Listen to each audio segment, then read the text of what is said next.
You wake up one day, and the house feels different. The woman sleeping next to you looks like your wife. She sounds like your wife. But the way she looks at you has changed. It is no longer a look of partnership or affection.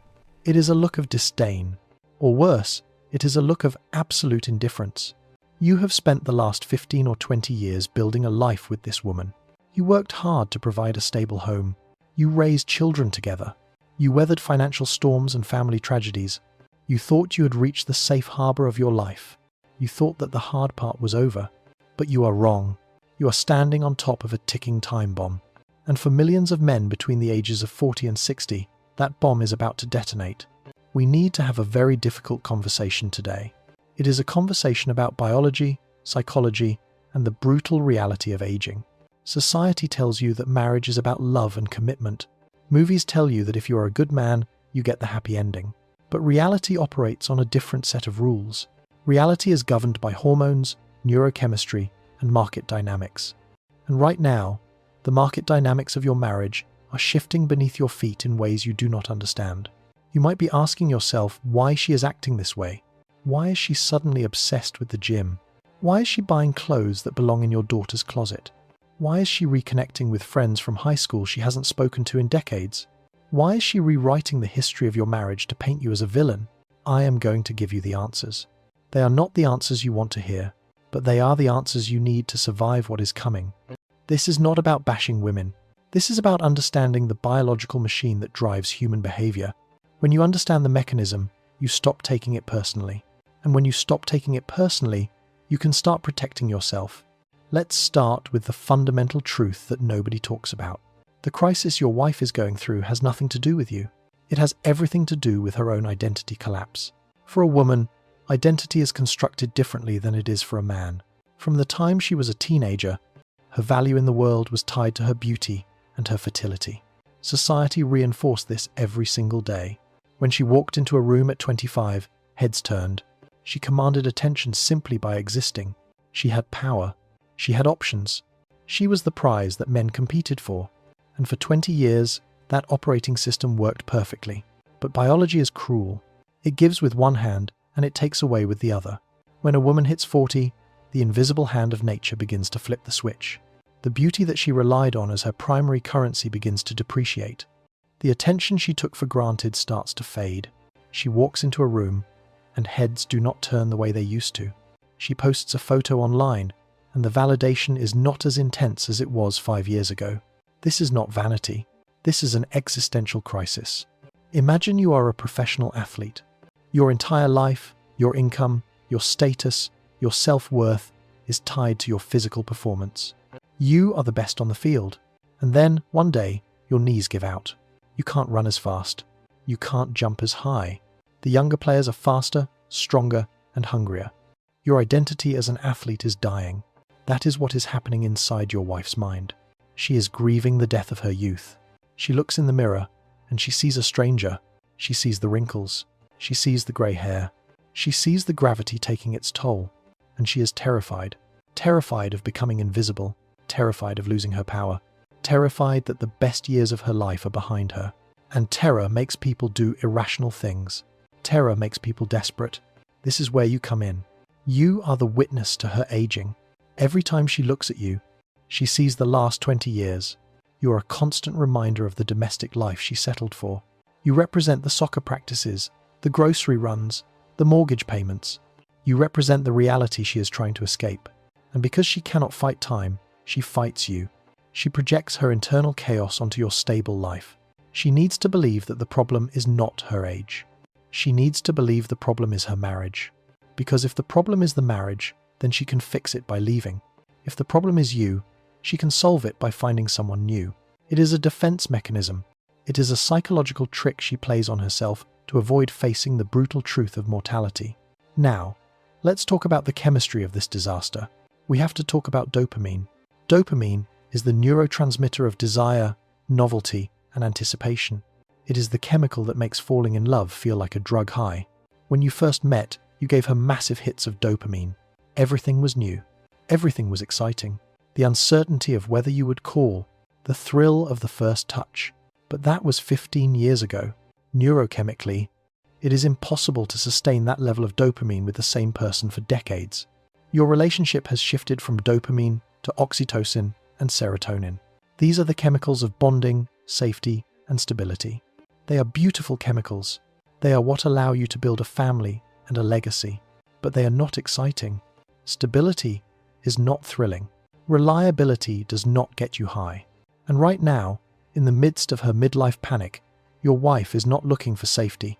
She is looking for a fix. She is craving that dopamine rush she felt when she was 22. She wants to feel alive again. She wants to feel desired, not just loved. There is a massive difference between being loved and being desired. You love her. You are devoted to her. But your devotion is a given. It is guaranteed.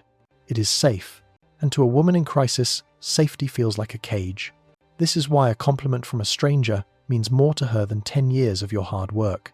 When you tell her she looks beautiful, she dismisses it. She thinks you have to say that. You are her husband. But when the barista at the coffee shop smiles at her, when the personal trainer at the gym compliments her form, when an old boyfriend from high school likes her photo on Facebook, that is pure, unadulterated dopamine. That is validation from the open market. It tells her she still has it. It tells her she is still a player in the game. And that feeling is addictive. It starts innocently enough. She isn't looking for an affair. She is just looking for a little boost. A little reminder that she is a woman, not just a mother and a wife. But the brain is a greedy organ. A little dopamine is never enough. She needs more. She needs higher stakes. She needs more intensity to feel the same buzz. This is why you see the escalation. First, it is just losing a few pounds. Then it is a new wardrobe. Then it is girls' nights out that go later and later. Then it is hiding her phone. She is chasing the high of being someone else. She is chasing the fantasy of a life not lived. And you cannot compete with a fantasy. You are real. You have flaws. You have bad breath in the morning. You have bills to pay. The fantasy man in her head has none of those things. He is a blank canvas onto which she projects all her unfulfilled desires. Now, we have to address the external forces accelerating this destruction. Your wife does not live in a vacuum. She lives in a culture that is actively hostile to male loyalty and family stability. She is surrounded by silent saboteurs. The first saboteur is her circle of friends, specifically the divorced ones. Pay close attention to who your wife is spending her time with. Is she hanging out with happily married women who respect their husbands? Or is she spending her Friday nights with women who are single, divorced, or miserable? These women are dangerous. I call them the dealers. They are dealing poison disguised as empowerment. They are miserable, and misery loves company. A happily married woman is an affront to a divorced woman's life choices. So, they will chip away at your marriage. They will reframe your normal human flaws as toxic behavior. They will tell her she deserves better. They will tell her that life is too short to be unhappy. They will celebrate her rebellion. They do this because if she leaves you, it validates their own decision to destroy their families. They need her to join their club so they don't feel alone in the wreckage. They will turn your stable, boring reliability into a crime. He doesn't understand you, they will say. He holds you back. You have grown apart. They act like a Greek chorus, chanting for the destruction of your home. The second saboteur is social media. The algorithm is not your friend. The algorithm is a therapist that only tells you what you want to hear. If she pauses for just a second on a video about finding yourself, the algorithm takes note. Suddenly, her feed is flooded with content about toxic masculinity, narcissism, and the glory of starting over. She sees influencers who look 40 but filter themselves to look 25. She sees curated highlight reels of other people's lives. She sees women traveling, partying, and living a second adolescence. She compares her behind-the-scenes reality with everyone else's stage performance. And she feels cheated. She feels like she is missing out on a great party that everyone else was invited to. The algorithm feeds her dissatisfaction. It validates her victimhood. It gives her a vocabulary to weaponize against you. Suddenly, you are not just a guy who forgot to take out the trash. You are a gaslighter. You are a narcissist. You are emotionally unavailable. She learns these terms from TikTok and Instagram, and she applies them to you to justify her detachment. She is being radicalized against her own family by a machine designed to keep her scrolling. And then there is the third saboteur, the you-go girl culture. Modern society has elevated female happiness above all other values. Duty, honor, loyalty, stability. These are seen as outdated concepts. The only thing that matters is living your truth. If she is not happy in every single moment, then something is wrong and she needs to change it. Nobody tells her that happiness is a fleeting emotion, not a permanent state of being. Nobody tells her that destroying a family for a temporary feeling is a tragedy, not a triumph. Instead, she is bombarded with messages that tell her she is a queen, that she should never settle, that she is entitled to everything she wants, exactly when she wants it. This cultural narrative creates a profound sense of entitlement. It erases the concept of sacrifice. Marriage requires sacrifice. Parenting requires sacrifice. Building a legacy requires sacrifice. But the modern narrative tells her that sacrifice is oppression. So when the excitement fades, she doesn't see it as a natural phase of a long-term relationship. She sees it as an injustice. And she feels justified in correcting that injustice by any means necessary, even if it means burning your life to the ground. You need to understand the mechanism of how she rewrites history. This is the part that hurts men the most. It is the part that drives you crazy, because it makes you question your own sanity. When a woman decides to leave, she cannot just say, "I am bored." She cannot say, "I want to sleep with other people." That would make her the bad guy. And in her internal narrative, she must remain the hero, or at the very least, the victim. So, she has to turn you into the villain. She has to rewrite the past. Remember those vacations where you laughed until your sides hurt? She will say she was faking it. Remember the years you worked overtime to buy the house she wanted? She will say you were a workaholic who neglected her. Remember how you supported her through her family issues? She will say you were controlling. She will take every ambiguous moment from the last 15 years and view it through a lens of darkness. This is called revisionist history. It is a psychological necessity for her. To justify the immense guilt of breaking up the family, the reason must be huge. It cannot be boredom. It must be abuse. It must be neglect. It must be incompatibility. She will convince herself of these lies until she actually believes them. She will look you in the eye and tell you things that never happened. And she will believe them with absolute conviction. Do not try to argue with logic. Do not bring out old love letters or photos to prove her wrong. You are fighting a feeling with facts, and in her world, feelings are the only facts that matter. The more you try to defend yourself, the more you validate her narrative that you are argumentative and controlling. You have to accept that the version of you in her head is a fictional character. She has created a monster to justify her escape. And the tragedy is, the kids are watching all of this. They are the collateral damage in her war against time. She will tell herself that the kids want her to be happy. Happy mom, happy home, right? Wrong. Kids do not care about their mom's self-actualization. They care about stability. They care about knowing that their parents are a unit.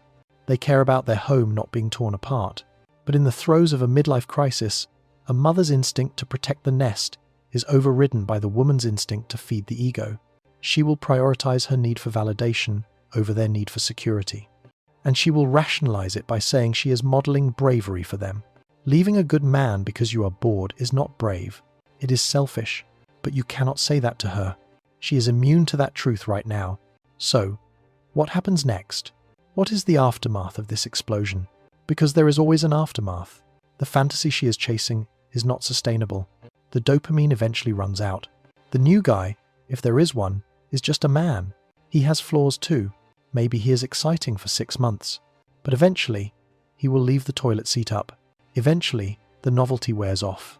And she will be left alone in an apartment, 43 years old, sharing custody of her children, dating men who are looking for 25-year-olds. The dating market for women over 40 is brutal. While she was married to you, she was protected from that reality. She thought her value was high because she got attention from men who wanted easy access. But when she enters the market looking for commitment, she is in for a rude awakening. High-value men your age are not looking for a 40-year-old divorced mother with baggage and an identity crisis. They are looking for peace. They are looking for youth. Or they are happily married to women who didn't blow up their lives. She will realize, too late, that she traded a diamond for a handful of glitter. And often, this is when she tries to come back. This is when you get the late-night texts. "I miss us. I made a mistake. Can we talk?" And this brings us to the most important part of this conversation. The strategy for your survival. You need to listen to me very carefully right now. The woman who left you is not the woman who tries to come back. She has been altered. She has broken the sacred covenant of trust. She has shown you that her loyalty is conditional on her mood. If you take her back, you are not restoring your marriage. You are telling her that there are no consequences for her betrayal. You are telling her that you are a safety net, not a man of value. You must stand firm. Your loyalty was your greatest strength during the marriage. But now, blind loyalty is your greatest weakness. You need to shift your mindset from saving the marriage to saving yourself. This is not about being vindictive. This is about self-preservation. Here is your protocol. Step 1. Secure your assets.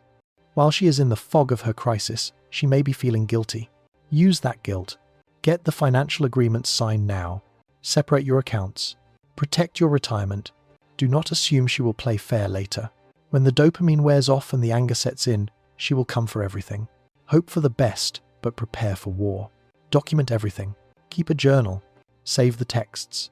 If she is rewriting history, you need a record of reality. Step 2. Do not chase. Chasing a woman in this state is like pouring gasoline on a fire. It pushes her further away.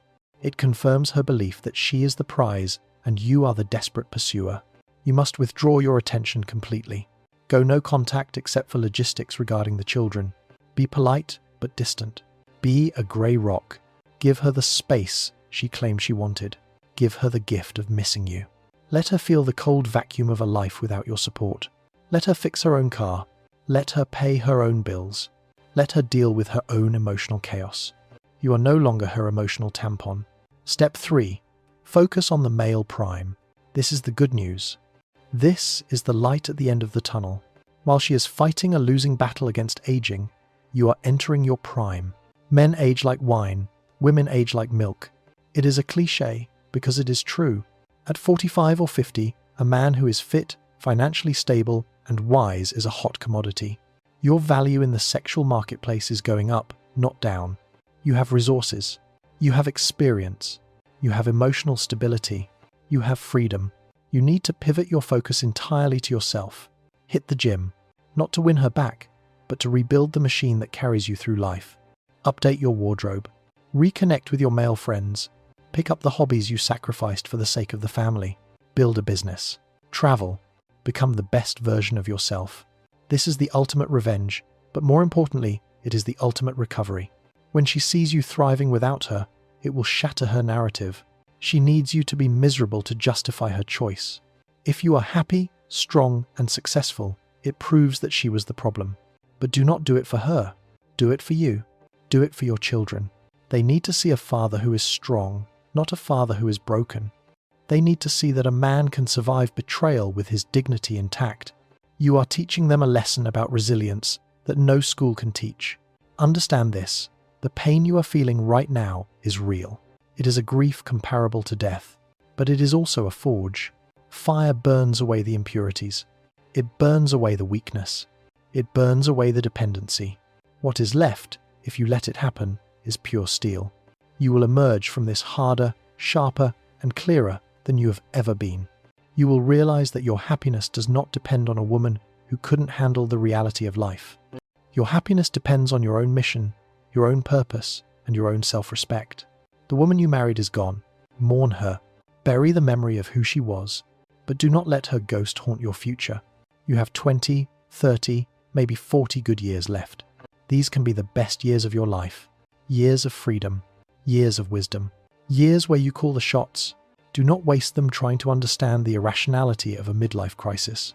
You cannot logic someone out of a situation they didn't logic themselves into. Let her go. Let her chase the butterflies until she realizes they are just bugs. You have an empire to build. You have a life to live. Stand up, dust yourself off, and walk forward into your prime. The door is closed. Do not look back. There is nothing there for you anymore but history. And you, my friend, are the future. This is the reality. This is the truth. Accept it and be free.